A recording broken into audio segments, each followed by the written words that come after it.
اصحاب کہف کون تھے، ان کی تعداد کتنی تھی اور وہ کتنا عرصہ سوتے رہے، اور ان کے نام کیا کیا تھے؟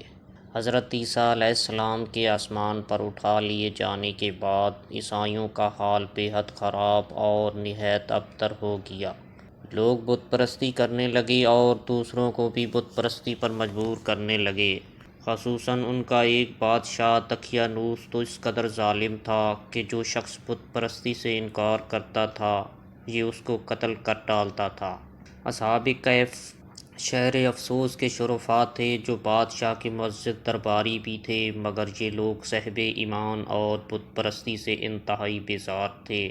دقیانوس کے ظلم و جبر سے پریشان ہو کر یہ لوگ اپنا ایمان بچانے کے لیے اس کے دربار سے بھاگ نکلے اور قریب کے پہاڑ میں ایک غار کے اندر پناہ گزین ہوئے اور سو گئے، تو 300 برس سے زیادہ عرصہ تک اسی حال میں سوتے رہ گئے۔ دقیانوس نے جب ان لوگوں کو تلاش کرایا اور اس کو معلوم ہوا کہ یہ لوگ غار کے اندر ہیں تو وہ بے حد ناراض ہوا اور فرط غیظ و غضب نے یہ حکم دے دیا کہ غار کو ایک سنگین دیوار اٹھا کر بند کر دیا جائے تاکہ یہ لوگ اسی میں رہ کر مر جائیں اور وہی غار ان لوگوں کی قبر بن جائے۔ مگر دقیانوس نے جس شخص کے سپرد یہ کام کیا تھا وہ بہت ہی نیک دل اور صاحب ایمان آدمی تھا۔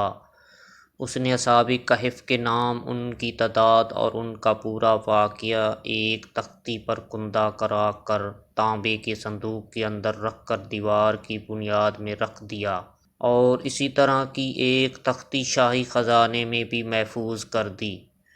کچھ دنوں کے بعد دقیانوس بادشاہ مر گیا اور سلطنتیں بدلتی رہیں، یہاں تک کہ ایک نیک دل اور انصاف پرور بادشاہ جس کا نام بیدروس تھا تخت نشین ہوا، جس نے 68 سال تک بہت شان و شوکت کے ساتھ حکومت کی۔ اس کے دور میں مذہبی فرقہ بندی شروع ہو گئی اور بعض لوگ مرنے کے بعد اٹھنے اور قیامت کا انکار کرنے لگے۔ قوم کا یہ حال دیکھ کر بادشاہ رنج و غم میں ڈوب گیا اور وہ تنہائی میں ایک مکان کے اندر بند ہو کر خداوند قدوس عز و جل کے دربار میں نہایت بے قراری کے ساتھ کریا وزاری کر کے دعائیں مانگنے لگا کہ یا اللہ عز و جل کوئی ایسی نشانی ظاہر فرما دے تاکہ لوگوں کو مرنے کے بعد زندہ ہو کر اٹھنے اور قیامت کا یقین ہو جائے۔ بادشاہ کی یہ دعا مقبول ہو گئی اور اچانک بکریوں کے ایک چرواہے نے اپنی بکریوں کو ٹھہرانے کے لیے اسی غار کو منتخب کیا اور دیوار کو گرا دیا۔ دیوار گرتے ہی اس پر ایسی ہیبت و دہشت سوار ہو گئی کہ دیوار گرانے والے لرزہ براندام ہو کر وہاں سے بھاگ گئے، اور اصحاب کہف بحکم الہی اپنی نیند سے بیدار ہو کر اٹھ بیٹھے اور ایک دوسرے سے سلام و کلام میں مشغول ہو گئے اور نماز بھی ادا کر لی۔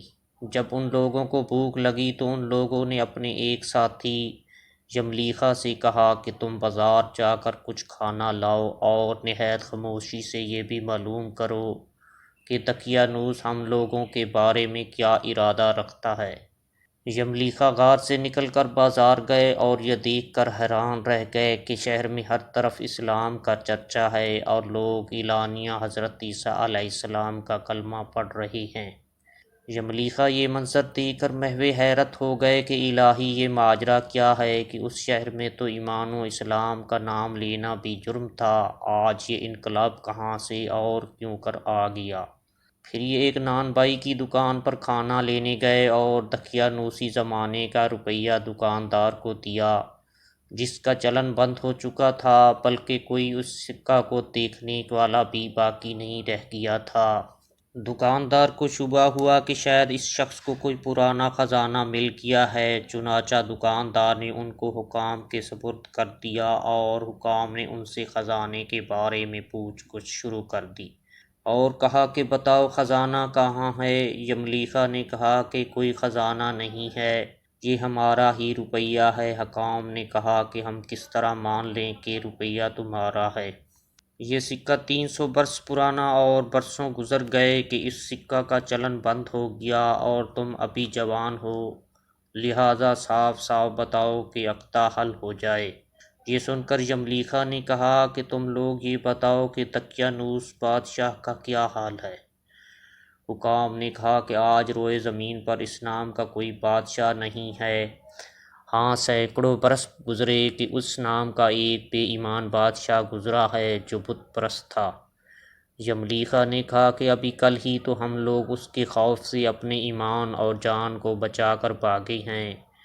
میرے ساتھی قریب ہی کے ایک غار میں موجود ہیں، تم لوگ میرے ساتھ چلو، میں تم لوگوں کو ان سے ملا دوں۔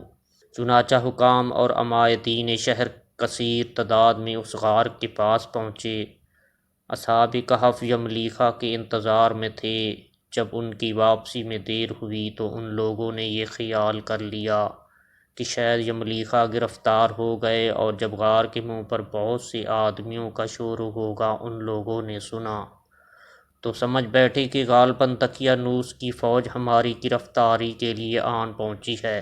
تو یہ لوگ نہایت اخلاص کے ساتھ ذکر الہی اور توبہ و استغفار میں مشغول ہو گئے۔ حکام نے غار پر پہنچ کر تانبے کا صندوق برآمد کیا اور اس کے اندر سے تختی نکال کر پڑھا تو اس تختی پر اصحاب کہف کا نام لکھا تھا، اور یہ بھی تحریر تھا کہ یہ مومنوں کی جماعت اپنے دین کی حفاظت کے لیے دقیانوس بادشاہ کے خوف سے اس غار میں پناہ گزین ہوئی ہے۔ تو دقیانوس نے خبر پا کر ایک دیوار سے ان لوگوں کو غار میں بند کر دیا۔ ہم یہ حال اس لیے لکھتی ہیں کہ جب کبھی بھی یہ غار کھلے تو لوگ اصحاب کہف کے حال پر مطلع ہو جائیں۔ حکام تختی کی عبارت پڑھ کر حیران رہ گئے، اور ان لوگوں نے اپنے بادشاہ بیدروس کو اس واقعے کی اطلاع دی۔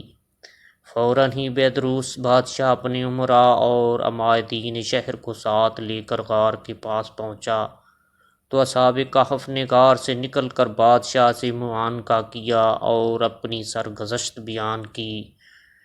بیدروس بادشاہ سجدے میں گر کر خداوند قدوس کا شکر ادا کرنے لگا کہ میری دعا قبول ہو گئی، اور اللہ تعالیٰ نے ایسی نشانی ظاہر کر دی جس سے موت کے بعد زندہ ہو کر اٹھنے کا ہر شخص کو یقین ہو گیا۔ اصحاب کہف بادشاہ کو دعائیں دینے لگے کہ اللہ تعالیٰ تیری بادشاہی کی حفاظت فرمائے، اب ہم تمہیں اللہ کے سپرد کرتے ہیں۔ پھر اصحاب کہف نے السلام علیکم کہا اور غار کے اندر چلے گئے اور سو گئے، اور اسی حالت میں اللہ تعالیٰ نے ان لوگوں کو وفات دے دی۔ بادشاہ بیدروس نے سال کی لکڑی کا صندوق بنوا کر اصحاب کہف کی مقدس لاشوں کو اس میں رکھوا دیا، اور اللہ تعالیٰ نے اصحاب کہف کا ایسا رعب لوگوں کے دلوں میں پیدا کر دیا کہ کسی کی یہ مجال نہیں کہ غار کے منہ تک جا سکے۔ اس طرح اصحاب کہف کی لاشوں کی حفاظت کا اللہ تعالیٰ نے سامان کر دیا۔ پھر بیدروس بادشاہ نے غار کے منہ پر ایک مسجد بنوا دی اور سالانہ ایک دن مقرر کر دیا کہ تمام شہر والے اس دن عید کی طرح زیارت کے لیے آیا کریں۔